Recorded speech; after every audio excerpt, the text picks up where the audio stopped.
it has never become more clear that we are now truly into the birth canal, the birth towards the emergence of a new world, of higher orders of reality.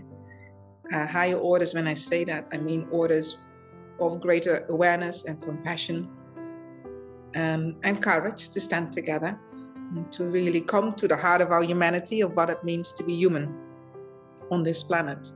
And at the same time, we are also seeing the rise of very old patterns and archetypes of domination and violence and disunity.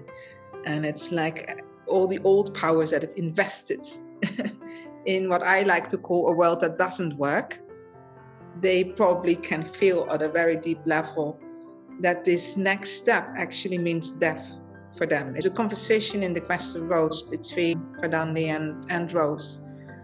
When Rose starts to become aware that sometimes people react strongly to her, and she wonders why that is, and then she comes to understand that the birth of this new future world, the codes that she carries of this higher order of reality, of this emerging new era, that there is at a very, very deep, almost like survival level for those who are really representing this old, dominating, violent way, is that when they sense those codes in her, they are actually coming face to face with their own death.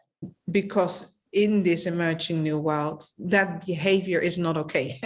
That is the behavior that if we want to evolve as a species, then that is the behavior that we're going to have to say no to.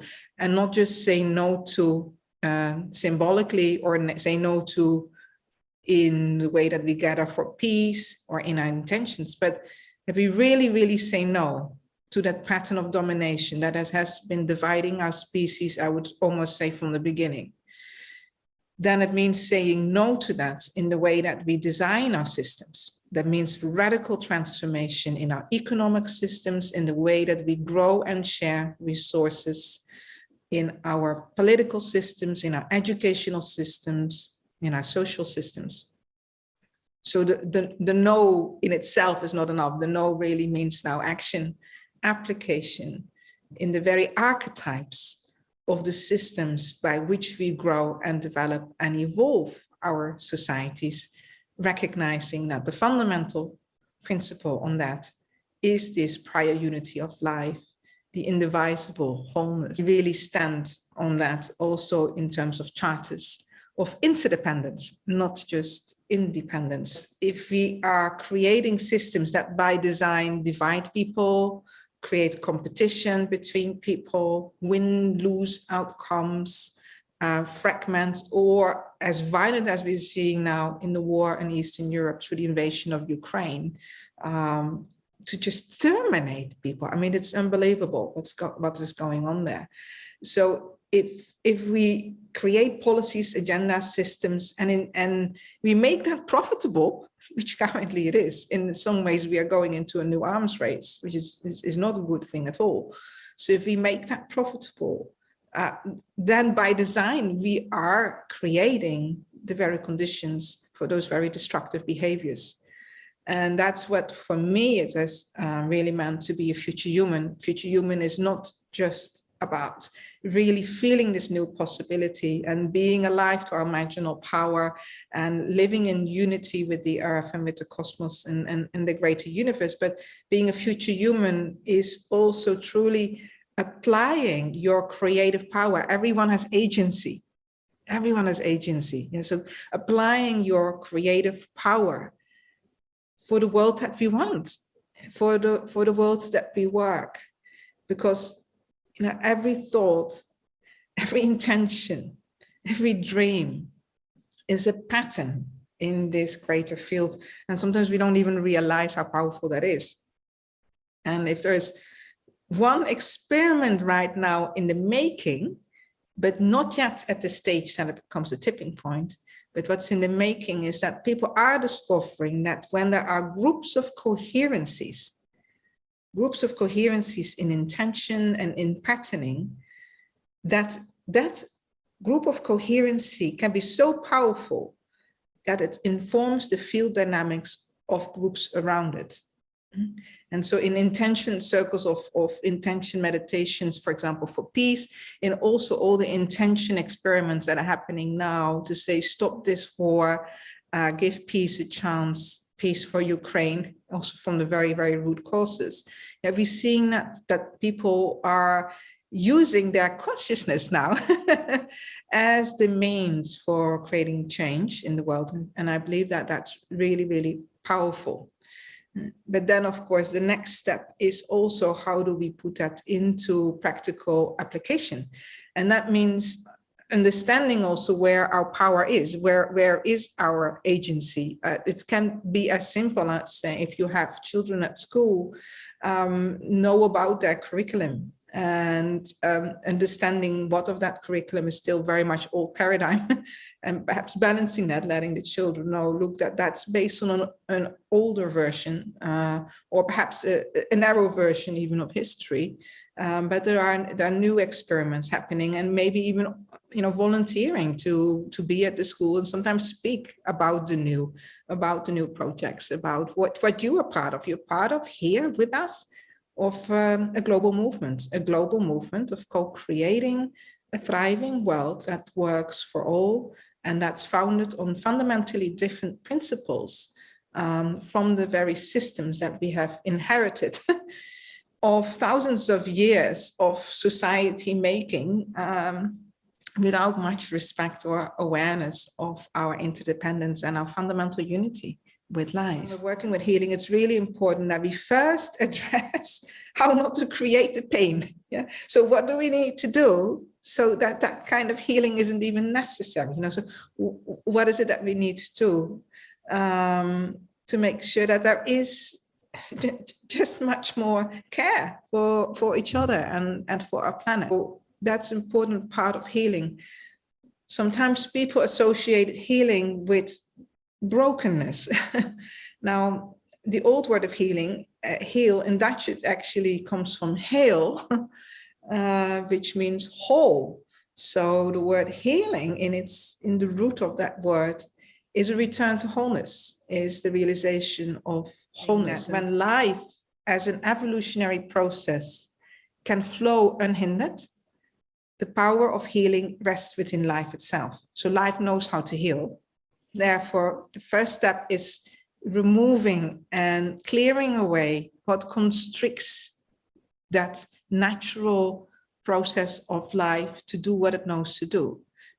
So that's clearing away the blockages, clearing away the interferences, and also helping to release trauma and shock, because wherever within ourselves we have internalized trauma or shock or fright, what you see, there's a freezing of the field, and where it's frozen, I call it time capsules. It's like the trauma, the experience gets locked inside, and now this natural process of life, which is about transformation, which is about learning, which is about processing also the feelings, and also about releasing and letting go and understanding. So that process then is inhibited when there's deep trauma, when there's shock, when there's been a lot of pain. So the first step is really to call upon life, the process of life as a healing power, call upon that within yourself. So I start healing sessions always in that way. I say, beautiful life, in all of your wisdom, please guide me how I may best support this situation for the natural life process to be restored within or around this person, or within or around the situation or the relationships, all through time, past, present, future, and all through space. So even if the cause of it sometimes is in the past and in a different place, but the effect and the impact might have been internalized and with us now here. So it's then really working with the spatial and the temporal dimensions, all through time, all through space. But you're calling upon that first step of acknowledging that life itself is a healing power. It's beautiful, life, that consciousness of life. Yeah? For me, life and cosmic consciousness are one and the same. And that is always in a state of unity. So because life is that unity, it also knows, it has a deep intelligence of knowing what got stuck, what got twisted, what got suppressed, what got distorted, what got left out, what got rejected. So that this natural evolutionary process wasn't able to take its next step. So when we recognize that first step, we are life. Life is healing. Life is learning. Life is development. Life is evolution. And that healing, therefore, is not about fixing. And there we come in number 2. So for number 2, once we've called upon my direct connection with the source of life, so I'm calling upon my direct connection with the source of life and asking the pure wisdom of life as its healing power to be fully present within me. May I be in service of that healing power in whatever ways for the highest good for this person, this situation, this relationship, all through time, all through space. So we're setting that clear intention, acknowledging.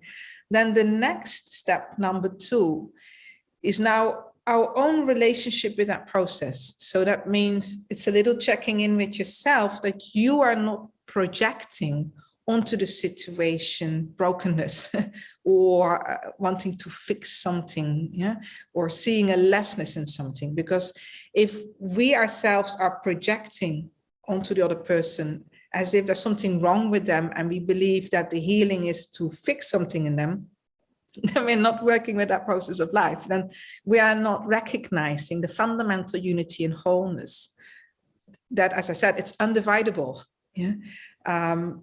No matter what happens, no matter how awful we feel or how painful the experience, you're not less whole. It's this field that you are, this consciousness that you are, you can't take a piece of that. You can't squash it. It doesn't mean that we don't feel squashed and that we don't have those experiences that can be very painful, but it's really recognizing now. And that means, therefore, as you have acknowledged in step 1, your direct source connection with life, that you're part of that power of life.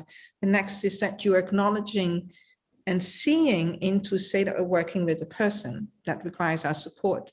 You're seeing into that person, their wholeness. You're acknowledging their wholeness. You're acknowledging their unity. You're acknowledging that they too are an expression of consciousness. And even when there's somebody who we may see as an aggressor, and say to, look, from the greatest source wisdom of life, get yourself together. It's not working right now. You're clearly not being expressed. So it's like calling upon that power of consciousness within that person that is really acting out to get together. So you calling upon the power of life within that situation of person, or even in the most extreme situations, to get activated, to start to work in a restorative way, in a healing way, in a healing direction. So that's number 2, is acknowledging, therefore, really the wholeness and the unity and the consciousness potential in the situation, in the person, in the relationship, or even if you're working with self-healing within yourself. So by acknowledging that, you're acknowledging that for whatever reason, it may not have been able to manifest outwardly, but the potential is there. So that means that in number 2, we now are starting to work with the potential of that unity, that wholeness, that wellness, that pure health, and that balance. And that's what we're focusing our attention on. So that means now in step number 3, as we are working with that, that's where the energy goes, that's where the focus goes, so that the life within the person, but life within the situation, the life within the relationship now is honored, is acknowledged, can grow, and it becomes stronger and stronger. So we're building light within the situation. And we're making it therefore more possible for that, and that's where you come then the future potential. When that energy is in a state of that energy of consciousness or pure consciousness, if it's still in a state of a future potential, it means it hasn't yet fully manifested, but it's right here. It's something that we can work with. Now, so if, for example, say that you have an injury on your shoulder, yeah. So step number one again is acknowledging, saying, "Hey, hello, life in my shoulder. I know that the power of healing is there," and saying, "Okay, my beautiful body, I know you're hurt. I'm here to help you." And so you're acknowledging, you're connecting now with life as your shoulder. Yeah. Then number two, you're saying to the shoulder, "Okay, how can I best support your health to come forth? Yeah, what can I do?" So you bring your loving touch, your loving awareness to that area now. And then in number three, in step number three, now we're acknowledging that you're seeing into the future, the direction of that. You're saying, you're seeing the liberation now of the shoulder. You're seeing the shoulder healthy. You're seeing, okay, I know we can do this. And I'm holding that intention with you now for full healing, full release, full relaxation. And then step number four is nurturing that really and bringing that into being. So these are some really kind of fundamental steps that you can apply with yourself, and you can apply that also in any of the situations. And working therefore with the future potentials of higher consciousness as the seed for the transformation. If you have an intention, and there's something you want to accomplish, you send it to your heart and you ask the heart to cohere it into the right state so that manifestation becomes possible. But when you want to work with manifestation from heart wisdom, always add "and" in a way that is aligned with the wisdom of life. Because if we are just wanting things to happen, again, and we're acting in disconnection with that fundamental unity and interdependence that we spoke of in the beginning. That's why we try to grab things and make things happen from the field, but we are then not in coherence with the field. And that is ego and shadow. Ego dynamic means that there's a part within ourselves that has become dominant, that is imposing its own agenda and starts to direct resources for the achievement of its own agendas. But if we're trusting that unity and that wholeness wants what's best for us, there's no need to do that. There's no need to impose. So when you're working with intentions, also give it again to the wisdom of the higher heart to show you how you may best bring this into the world, into fruition, into manifestation in a way that's for the highest good of life and everyone involved.